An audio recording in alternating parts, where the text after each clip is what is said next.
That night in Berlin, the air was sharp and cold, the kind of cold that cut through coats and silence alike. For nearly 30 years, the city had been split into half-free. Half caged by concrete and fear. On the eastern side, the gray streets were quiet, as they always were after dark. Apartment windows glowed faintly, curtains half-drawn. The wall loomed just a few streets away, its shadow stretching across people's lives like a scar. In one of those small apartments, a schoolteacher named Anna Muller sat listening to the radio. The news announcer's voice trembled. With confusion, her husband, Lucas, stood by the window, his breath fogging the glass. As far as I know, yes, the borders are open. Immediately, the man on the radio said, his voice cracking. Anna looked up sharply. Did he just say the borders are open? Lucas turned. Disbelief painted across his face. He must be wrong. They'd never. But then, a new sound began to rise from the streets below. Voices, neighbors were leaving their homes. Doors opened. People stepped into the streets. Some shouted. Some cried. No one knew for sure if it was true, but no one wanted to stay inside and just wonder. Anna grabbed her coat. Let's go. Lucas hesitated for only a second before following. The streets of East Berlin swelled with people, a human river flowing in the same direction toward Bornholmer Strasse, one of the main checkpoints in the wall. The night sky glowed orange with city lights and the haze of exhaust. Soldiers stood by the gate, confused. The radios buzzing with static. More and more people gathered. Hundreds became thousands. The noise grew chants, tears, songs, shouts. A man in the crowd yelled, "Open the gate!" Others took up the cry, "Open it!" "Open it!" The guards shouted back, uncertain. They had received no orders. Some lifted their rifles, others just stood frozen, paralyzed by the moment. The world seemed to hold its breath.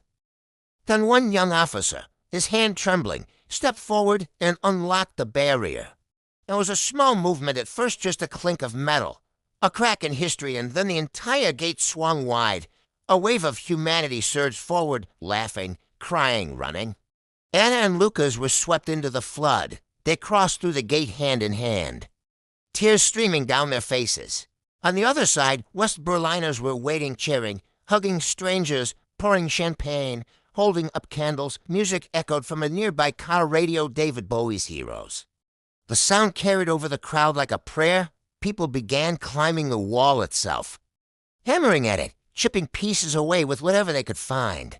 Sparks flew as metal met stone. Chunks of concrete fell to the ground like pieces of a broken past. Soldiers from both sides just watched, some smiling, some crying silently. Anna found herself face to face with a woman from the West, a total stranger who reached out her hand. They laughed through tears and embraced like old friends. For the first time in her life, Anna felt the cold air of freedom against her skin. All across Berlin, people poured into the streets. Strangers danced together on top of the wall, passing bottles, waving flags. The gray city that had lived in shadow for decades was suddenly alive with light. A photographer named Michael Schmidt climbed onto a car to get a better view. He lifted his camera and captured a single, iconic moment: a young man kissing his girlfriend on top of the wall, fireworks bursting in the sky behind them. That photograph would circle the world by morning, by midnight. The world was watching. Televisions in America, Russia, Africa, everywhere showed images of Berliners chipping away at the wall, piece by piece. Politicians and soldiers stared in disbelief. The Cold War, the long war of words and weapons that had split the planet, was ending not with explosions, but with laughter at dawn. Anna and Lucas stood together on the western side of the city. The streets were littered with pieces of stone, painted with graffiti and slogans: freedom, unity, peace. Anna crouched and picked up a small piece of the wall, rough and cold, in her palm. She looked at it for a long moment, then smiled softly. "For 30 years, they told us this could never happen," she said. Lucas looked at her, the early sun glinting in his eyes. "And yet here we are." Behind them, the crowd began to chant a single word: Freiheit, freedom. The sound echoed through the ruins of the wall and out into the new day. Years later, in a warm kitchen filled with the smell of coffee, Anna's granddaughter would ask her, "Grandma, what was it like when the wall came down?" Anna would smile, her eyes distant. seeing that night all over again, the cold air, the tears, the sound of the gate unlocking. It felt, she'd say softly, like the world finally remembered we were one people again. Then she'd hand the child the small, rough piece of stone she had kept all those years. This, she'd whisper, is what hope sounds like when it breaks free, that night.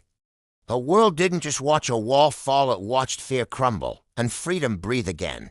The story of the Berlin Wall is a powerful reminder that no division is permanent and that the human desire for unity is one of the most powerful forces on Earth.